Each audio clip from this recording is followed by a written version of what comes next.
একটি প্রশ্ন এসেছে, গর্ভাবস্থায় কোন টেস্টটি করলে সবচেয়ে দ্রুত প্রেগন্যান্সি কনফার্ম হওয়া যায়? আমরা গর্ভাবস্থায় অনেকগুলো টেস্ট করে থাকি। আল্ট্রাসোনোগ্রাম করলে আমরা প্রেগন্যান্সি সম্পর্কে আইডিয়া পাই। প্রস্রাব পরীক্ষা করলে সেখান থেকেও আমরা প্রেগন্যান্সি সম্পর্কে আইডিয়া পাই। রক্তের একটি পরীক্ষা আছে, সেটি করলেও আমরা প্রেগন্যান্সি সম্পর্কে আইডিয়া পাই। কিন্তু আপনি যেহেতু আর্লি জানতে চাচ্ছেন, সবচেয়ে দ্রুত কোন পরীক্ষায় বোঝা যায়, প্রশ্নটি এটি করেছেন। এই প্রশ্নটি আসার মূল কারণ হচ্ছে, বাচ্চা নেওয়ার জন্য যখন অনেকেই চেষ্টা শুরু করেন, তখন প্রেগন্যান্সিকে ঘিরে তাদের অনেক চিন্তা ভাবনা, অনেক প্ল্যান, অনেক পরিকল্পনা থাকে।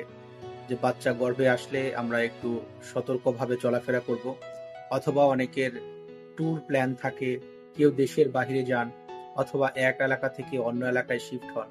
তাদের মাথায় একটা চিন্তা থাকে যে আমি কি প্রেগনেন্ট কিনা, যদি প্রেগনেন্ট হই তাহলে আমার একটু বাড়তি সতর্কতা অবলম্বন করে চলতে হবে, আর যদি প্রেগনেন্ট না হই তাহলে তো বাড়তি সতর্কতার প্রয়োজন নেই। এ কারণে অনেকেই এই প্রশ্নটির উত্তর জানতে চান যে আমি প্রেগনেন্ট কিনা সেটা সবচেয়ে দ্রুততম সময়ে কিভাবে বুঝতে পারব। এটি বোঝার জন্য আপনার যা করতে হবে সেটা হচ্ছে রক্তের beta HCG test. Beta HCG test এর মাধ্যমে আপনি বুঝতে পারবেন আপনি প্রেগনেন্ট হয়েছেন কিনা।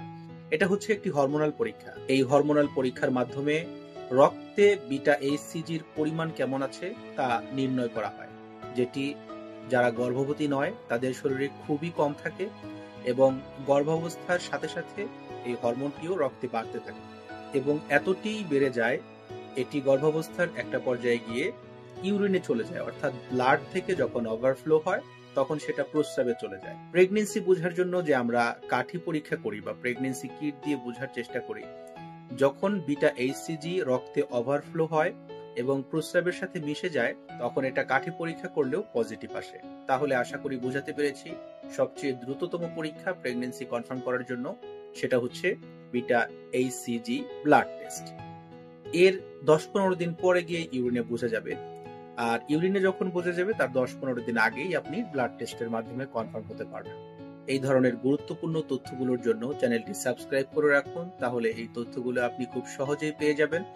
এবং ভিডিওটিতে লাইক কমেন্ট করুন, যাতে এই প্রয়োজনীয় তথ্যগুলো যাদের প্রয়োজন তাদের কাছ পর্যন্ত ভিডিওটি পৌঁছাতে পারে। সবাই ভালো থাকবেন, সবার জন্য দোয়া এবং শুভকামনা রইল।